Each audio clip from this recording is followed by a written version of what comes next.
Welcome to a new edition of the Neon Jazz interview series with Canadian jazz multi-instrumentalist Colin Maier.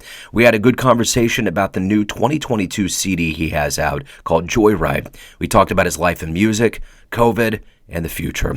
This album is the combination of Colin on oboe and accordionist Charles Cozens, working as a very versatile duo pushing the limits of music with fresh sounds, original compositions, and adventurous arrangements. Along with the music, he has worked for over 20 years as a dancer, actor, stuntman, singer, choreographer, acrobat, and martial artist. And with that, you can tell this is going to be a good story. Enjoy. Thanks for taking a minute out for Neon Jazz today. I appreciate it. My pleasure. It's very exciting and I mean, helping me out. So this is great. Yeah. No worries, man. So Joyride is your new album, and I'm curious, before we get into how you put this together artistically, it's coming out during a time where we've kind of gone through this undulating pandemic where things open up and close down and open up and close down. But right now it's coming out, and hopefully there's chances for this to be performed live and promoted in the proper way. So talk to me about the timing of this release. It's not ideal, right? Not a ton of good ideal timings nowadays. But about 2 years ago, we were planning to do this. We started the application for some grants and funding, and then COVID hit. And then just after COVID hit, we got the news that we got the grant. So we thought, well, we should follow through with this, even though, whatever timing. But because of all the lockdowns, it took a long time to get everything going, as you can imagine. So, yeah, I think probably right now is almost serendipitous in a way that here we are just as things are about to start opening up and there's festivals and I think I shouldn't say I think I know people are really excited to get out and see live performances of any kind. Cross the fingers that it keeps going. So maybe in one way it's not so great, but in the others I think there's always a silver lining. From where I'm at on this end of things, it seems like this is probably the time. I think now we're at a point where, it's going to start getting warm. We're going to enter different seasons, and hopefully we're going to move past some things. So, but on Joyride, talk to me a little bit about what you hope the listener gets from this particular release.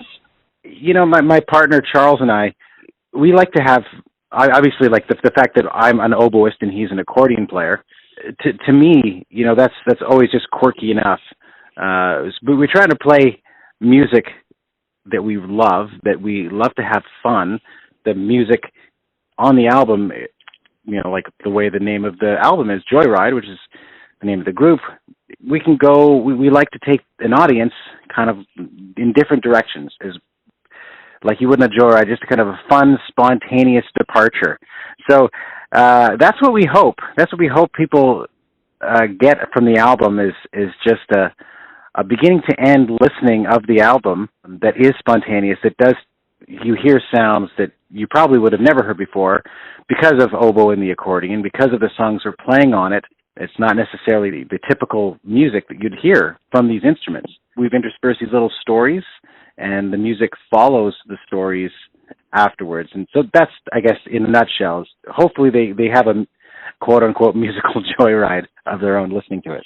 So speaking of joyride, how did the oboe become your instrument?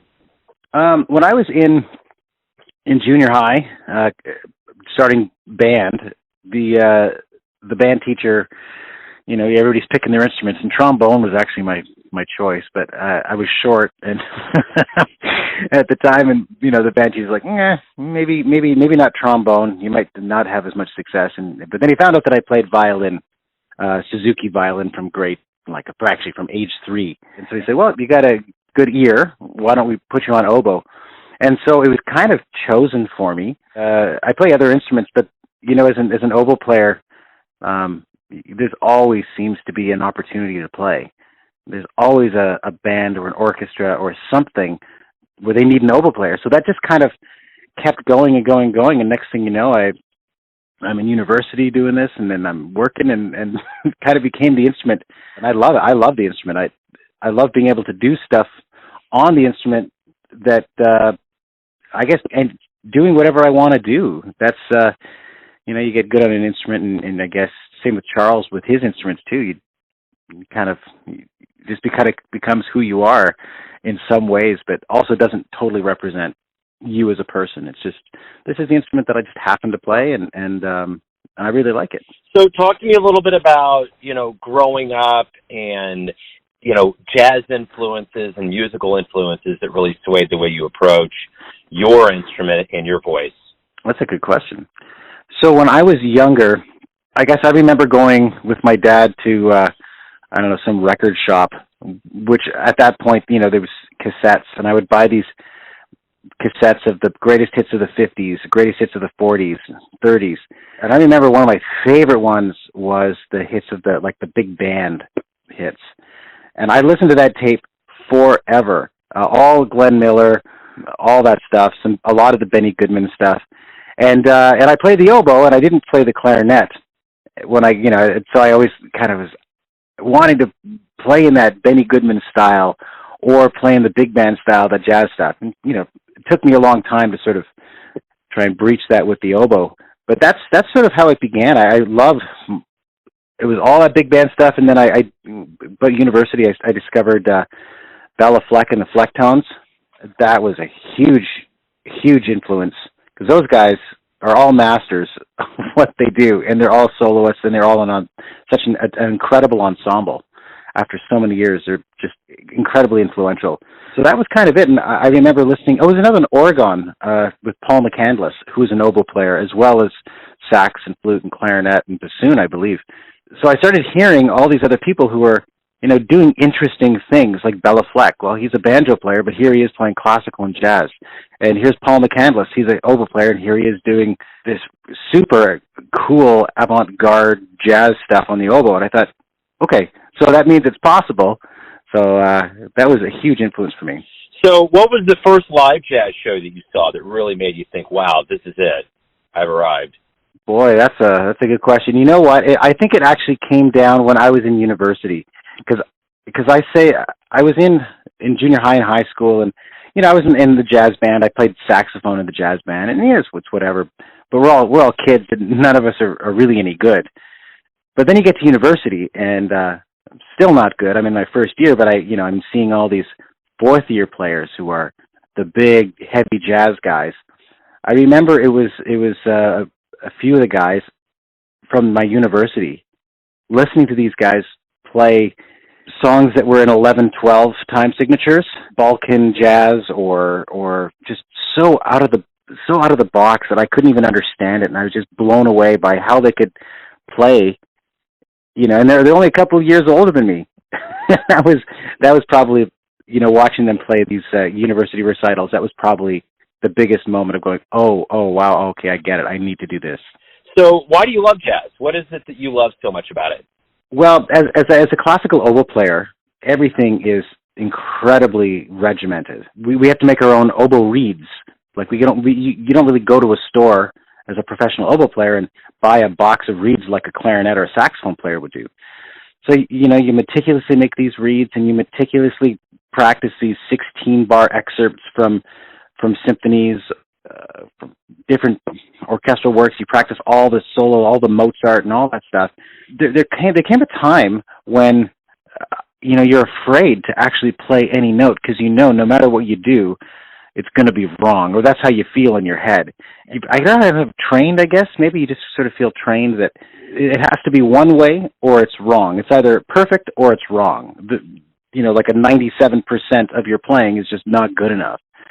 And the freedom of playing jazz on the oboe was so beneficial for me as a classical player too, because suddenly, if I hit my A at A440 on the tuner, perfectly in tune, in classical, that's a win.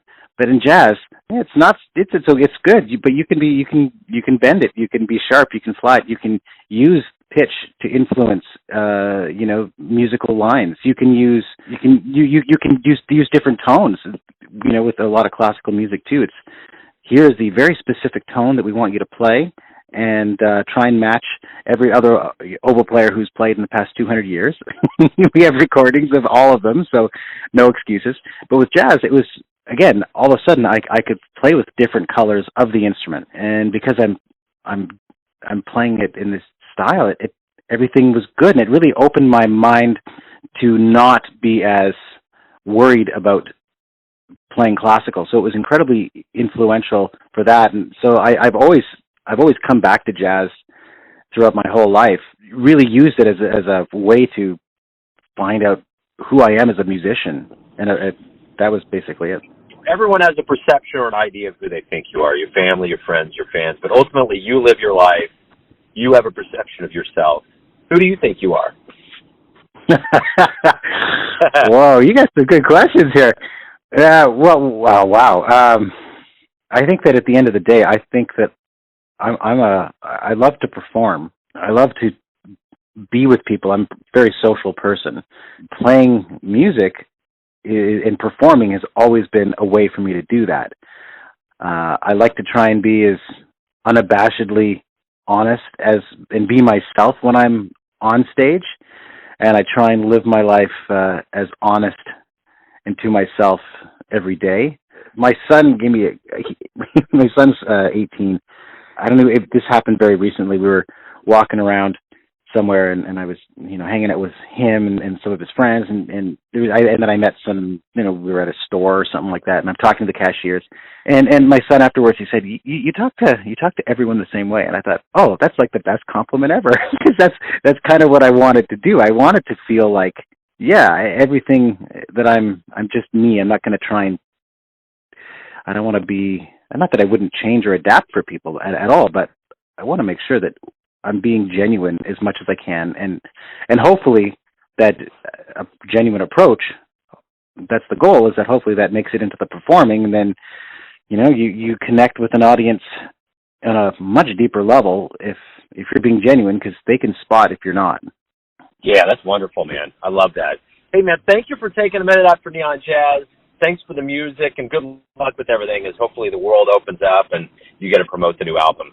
I appreciate that. Thanks so much. And thank you so much for this, the opportunity to do this. Thanks for listening and tuning in to another Neon Jazz interview, where we give you a bit of insight into the finest players and performers in Canada, Kansas City, and spots all over the world, giving fans all that jazz. Thanks to Colin for his time, energy, and cool. If you want to hear more interviews, go to Famous Interviews with Joe Domino in the iTunes Store. Visit neonjazz at youtube.com. And for everything Neon Jazz all the time, go to the neonjazz.blogspot.com. Until next time, enjoy the jazz, my friends.